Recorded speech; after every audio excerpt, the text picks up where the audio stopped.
ఖరీఫ్, రబీ, వేసవి ఇలా 3 కాలాల్లోనూ సాగు చేసుకోదగ్గ పంటలు అపరాలు. ప్రస్తుతం వేసవి పంటలుగా సాగవుతున్న పెసర, మినుము పంటలు పలు దశల్లో ఉన్నాయి. అయితే మారుతున్న వాతావరణ పరిస్థితులు పంటలపై తీవ్ర ప్రభావాన్ని చూపుతున్నాయి. పగటి వేళల్లో అధిక ఉష్ణోగ్రతలు, వాతావరణ వ్యత్యాసాల వల్ల రసం పీల్చు పురుగులైన తెల్లదోమ, తామర పురుగులు, పేనుబంకల ఉధృతి ఎక్కువగా ఉంది. వీటి ద్వారా తలమాడు, పల్లాకు, సీతాఫలం వైరస్ తెగుళ్ల వ్యాప్తి చెందుతాయి.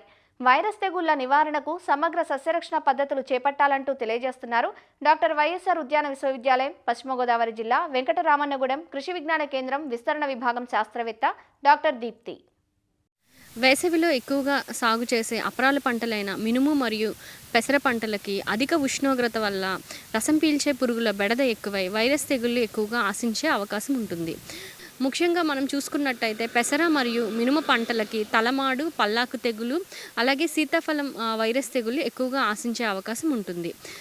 దీని నివారణ కనుక చూసుకున్నట్టయితే పైరు చుట్టూ 3 లేదా 4 వరుసల్లో జొన్న లేదా మొక్కజొన్నని వేసుకున్నట్టయితే రసం పీల్చే పురుగులైన తెల్లదోమ, తామర పురుగులు, పెనుబంక నుంచి మనం పైరుని కాపాడుకోవచ్చు.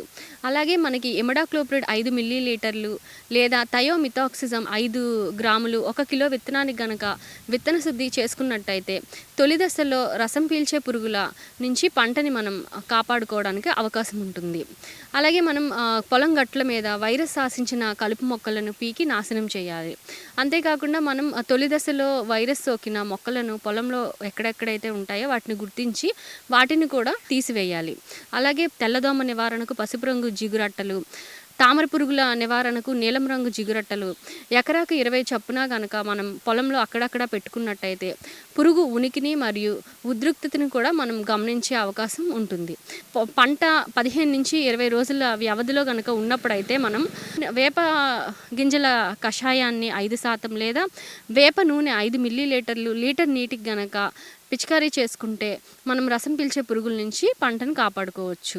అలాగే మనము తామర పురుగుల నివారణకు పిప్రోనిల్ 1.5 మిల్లీలీటర్లు లీటర్ నీటికి, తెల్లదోమ నివారణకు ఎసిఫేట్ 1 గ్రాము లీటర్ నీటికి కలిపి పిచికారీ చేసుకోవాలి. అలాగే పెనుబంక నివారణ కనుక చూసుకున్నట్టయితే ఇమిడాక్లోప్రిడ్ 0.4 మిల్లీలీటర్లు లీటర్ నీటికి కలిపి పిచికారీ చేసుకోవాలి. అలాగే మనకి వైరస్ తెగుళ్ళ సమగ్ర యాజమాన్యంలో కలుపు నివారణ అనేది కూడా చాలా ముఖ్యమైన విషయం అన్నమాట. మనకి ఈ కలుపు నివారణ కనుక చూసుకున్నట్టయితే పంట 20 నుంచి 25 రోజుల వ్యవధిలో ఉండేటప్పుడు మనకి ఊదా మరియు గడ్డి జాతి మొక్కల కలుపు మొక్కల నివారణకు క్విజేలోపాప్ ఇథైల్ 5% ద్రావణాన్ని 400 మిల్లీలీటర్లు 200 లీటర్ల నీటిలో కలిపి పిచికారీ చేసుకోవాలి. గడ్డితో పాటు వెడల్పాటి కలుపు మొక్కలు కనుక ఉన్నట్లయితే ఎమజిత్ పైర్ 10% మందుని 200 మిల్లీలీటర్లు 200 లీటర్ల నీటిలో కలిపి పిచికారీ చేసుకోవాలి.